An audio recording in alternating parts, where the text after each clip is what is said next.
Hi friends, എല്ലാവർക്കും Aisha's dream വേൾഡിൻ്റെ പുതിയൊരു വീഡിയോയിലേക്ക് സ്വാഗതം.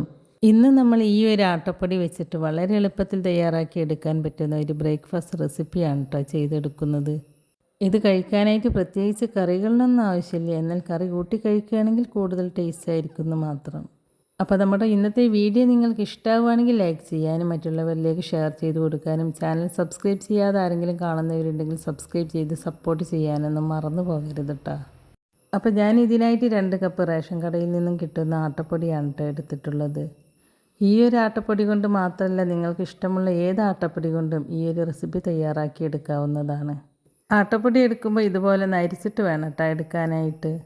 ഇപ്പോൾ ഞാൻ ഈ ആട്ടപ്പൊടി നല്ലതുപോലെ നരിച്ചെടുത്തിട്ടുണ്ട്. ഇനി ഇതിലേക്ക് 1 ടേബിൾ സ്പൂൺ ഇഞ്ചി ചെറുതായി കട്ട് ചെയ്തതാണ് ചേർത്ത് കൊടുക്കുന്നത്. കൂടെ തന്നെ അധികം എരിവില്ലാത്ത 2 പച്ചമുളക് കട്ട് ചെയ്തതും പിന്നെ 2 തണ്ട് കറിവേപ്പില കട്ട് ചെയ്തതും ചേർത്ത് കൊടുക്കുക. പിന്നെ ചെറിയൊരു സവാള വളരെ നൈസായിട്ട് പൊടിയായിട്ട് കട്ട് ചെയ്തെടുത്തതും പിന്നെ ഒരു ചെറിയൊരു ക്യാരറ്റ് ഗ്രേറ്റ് ചെയ്തെടുത്തതാണ് ചേർത്ത് കൊടുക്കുന്നത്. ഇനി നിങ്ങൾക്ക് മല്ലിയിലയുടെ ഫ്ലേവർ ഇഷ്ടമാണെന്നുണ്ടെങ്കിൽ 1 തണ്ട് മല്ലിയില ചെറുതായി കട്ട് ചെയ്തതും പിന്നെ 1/2 ടീസ്പൂൺ ചെറിയ ജീരകവും പിന്നെ ഇതിലേക്ക് ആവശ്യമായ ഉപ്പും ചേർത്ത് കൊടുക്കുക. ഇനി ഇതിലേക്ക് 1 കപ്പ് തേങ്ങ ചിരകിയതാണ് ചേർത്ത് കൊടുക്കുന്നത്. തേങ്ങ നിങ്ങൾക്ക് എത്രയാണോ ഇഷ്ടമുള്ളത് വെച്ചാൽ അതിനനുസരിച്ച് ചേർത്ത് കൊടുക്കുക കേട്ടോ. തേങ്ങ ചേർക്കും തോറും ഈ ഒരു പലഹാരത്തിന് ടേസ്റ്റ് കൂടുള്ളൂ ചെയ്യുക.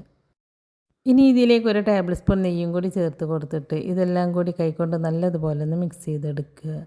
ഇതിൽ ചേർത്ത് കൊടുത്തിരിക്കുന്ന വെജിറ്റബിൾസൊക്കെ കൈകൊണ്ട് നല്ലതുപോലെ ഒന്ന് തിരുമ്മിയെടുക്കണം കേട്ടോ. ഇപ്പം ഞാനിത് കൈകൊണ്ട് നല്ലതുപോലെ ഒന്ന് മിക്സ് ചെയ്തെടുത്തിട്ടുണ്ട്. ഇനി നമ്മൾ ഈ മിക്സ് കൊണ്ട് 2 രീതിയിലാണ് പരത്തിയെടുക്കുന്നത്. അപ്പോൾ അതിനായിട്ട് ഞാൻ ഈ മിക്സിയിൽ നിന്നും പകുതി മറ്റൊരു പാത്രത്തിലേക്ക് മാറ്റി കൊടുക്കുകയാണ്. ഇനി നമ്മൾ പാത്രത്തിലേക്ക് മാറ്റി കൊടുത്തത് ഒരു സൈഡിലേക്ക് മാറ്റി വെക്കുക. എന്നിട്ട് ഈ ഒരു മാവിലേക്ക് കുറേശ്ശെ വെള്ളം ഒഴിച്ച് കൊടുത്തിട്ട് നമ്മൾ ചപ്പാത്തിക്കൊക്കെ മാവ് കുഴച്ചെടുക്കൂലേ, അതുപോലെ കുഴച്ചെടുക്കുക. നമ്മൾ തേങ്ങ ക്രഷ് ചെയ്തെടുത്ത മിക്സിയുടെ ജാറിലെ തേങ്ങാപ്പീര വെറുതെ കളയണ്ടല്ലോ എന്ന് കരുതിയിട്ടാണ് കേട്ടോ ഞാൻ ഈ മിക്സിയുടെ ജാറിലേക്ക് വെള്ളം ചേർത്ത് കൊടുത്തിട്ട് ഈ മാവ് കുഴച്ചെടുക്കാനായിട്ട് എടുത്തിട്ടുള്ളത്. ഇപ്പം ഞാനിത് നല്ല സോഫ്റ്റായിട്ട് തന്നെ കുഴച്ചെടുത്തിട്ടുണ്ട്. ഇനി നമുക്കിതൊരു കൗണ്ടർ ടോപ്പിലേക്ക് ഇട്ട് കൊടുത്തിട്ടൊന്ന് പരത്തിയിട്ടെടുക്കാം. ഇനി നമ്മൾ ഈ മാവ് ചപ്പാത്തിക്കൊക്കെ ബോൾസാക്കി എടുക്കില്ല, അതിനേക്കാളും കുറച്ചുകൂടി വലിപ്പത്തിലൊന്ന് ബോൾസാക്കിയിട്ടെടുക്കുക.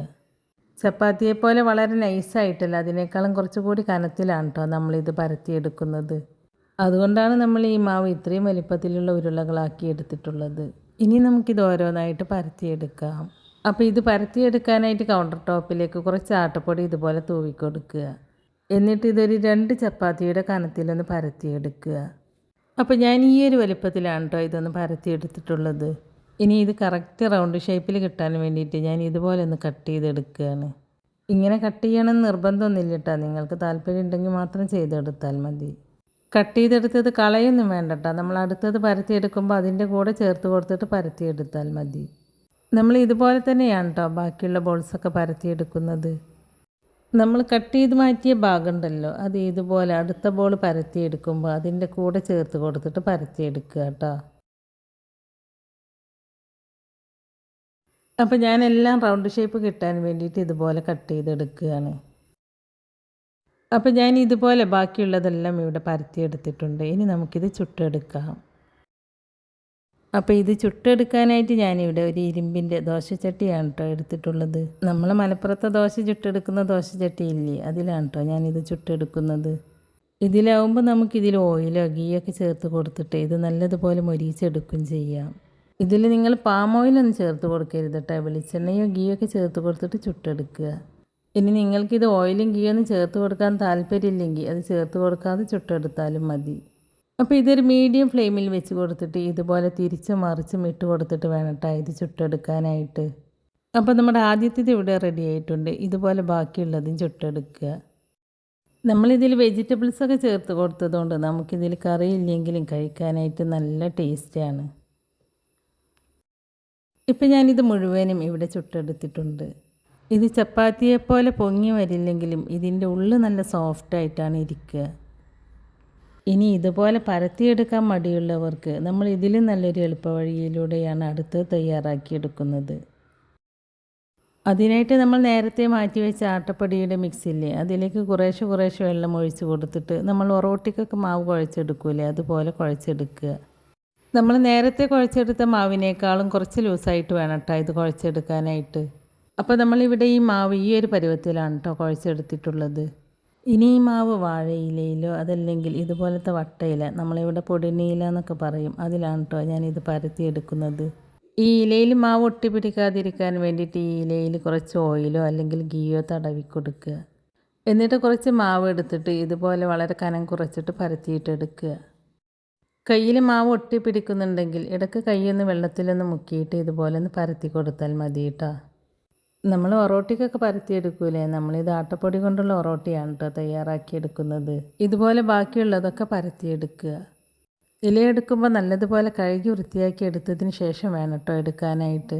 ഇനി നിങ്ങളുടെ അടുത്ത് വാഴയിലയോ അല്ലെങ്കിൽ ഇതുപോലത്തെ ഇലയൊന്നും ഇല്ല എന്നുണ്ടെങ്കിൽ അപ്പോൾ ബട്ടർ പേപ്പറിലോ അല്ലെങ്കിൽ ഒരു ഫോയിൽ പേപ്പറിലൊക്കെ ഇത് പരത്തിയെടുത്താൽ മതി. അപ്പോൾ ഞാൻ ഇതുപോലെ പരത്തിയെടുത്തിട്ടുണ്ട്. ഇനി നമുക്കിത് ചുട്ടെടുക്കാം. അപ്പോൾ ഞാനിതും ഈ ഒരു ദോശക്കല്ലിൽ തന്നെയാണ് കേട്ടോ ചുട്ടെടുക്കുന്നത്. ചട്ടിയിലേക്ക് ഇട്ട് കൊടുത്തതിന് ശേഷം കൈകൊണ്ട് ഇതുപോലെ ഒന്ന് പ്രസ് ചെയ്ത് കൊടുത്താൽ നമുക്കിതൊന്നും കൂടി കനം കുറച്ചിട്ട് പരത്തിയെടുക്കാനായിട്ട് പറ്റും. ചട്ടിയിലേക്ക് ഇട്ട് കൊടുത്തിട്ട് ഒരല്പനേരം കഴിഞ്ഞതിന് ശേഷം ഇല ഇതുപോലെ ഒന്ന് എടുത്ത് മാറ്റുക.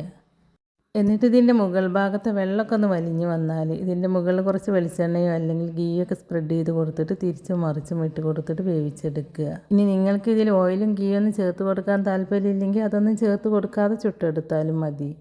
ഇതൊരു മീഡിയം ഫ്ലെയിമിൽ വെച്ച് കൊടുത്തിട്ട് വേണം വേവിച്ചെടുക്കാൻ, എന്നാലേ ഇതിൻ്റെ ഉൾവശം നല്ലതുപോലെ വെന്ത് കിട്ടുള്ളൂ.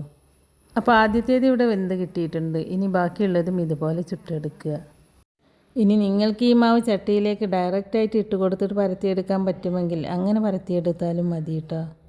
ഞാൻ കൈ പൊള്ളിക്കണ്ടെന്ന് കരുതിയിട്ടാണ് കേട്ടോ ഇതുപോലെ ഇലയിൽ പരത്തിയെടുത്തിട്ട് ചുട്ടെടുക്കുന്നത്. അപ്പോൾ ആട്ടപ്പൊടി കൊണ്ട് നല്ല ടേസ്റ്റി ആയിട്ടുള്ള ഒറോട്ടിയാണ് കേട്ടോ നമ്മളിവിടെ തയ്യാറാക്കി എടുത്തിട്ടുള്ളത്. ഇത് ആട്ടപ്പൊടി കൊണ്ട് മാത്രമല്ല അരിപ്പൊടി കൊണ്ടും ഇതുപോലെ ചെയ്തെടുക്കാവുന്നതാണ്.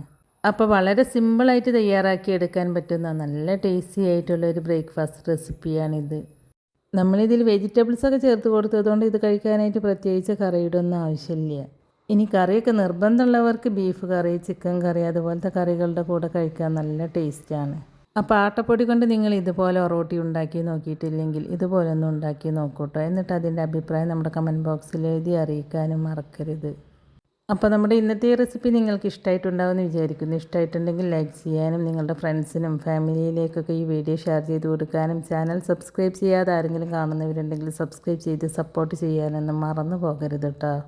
സബ്സ്ക്രൈബ് ചെയ്യുമ്പോൾ കൂടെ കാണുന്ന നോട്ടിഫിക്കേഷൻ ബെല്ല് കൂടി ഓണാക്കി വെക്കുകയാണെങ്കിൽ ഞാൻ പുതിയ റെസിപ്പീസ് അപ്ലോഡ് ചെയ്യുമ്പോൾ അതിൻ്റെ നോട്ടിഫിക്കേഷൻ നിങ്ങൾക്ക് കിട്ടുന്നതാണ്. അപ്പോൾ ഇൻഷാ അല്ലാഹ് പുതിയ റെസിപ്പീസുമായി ഞാൻ വീണ്ടും വരാം. താങ്ക്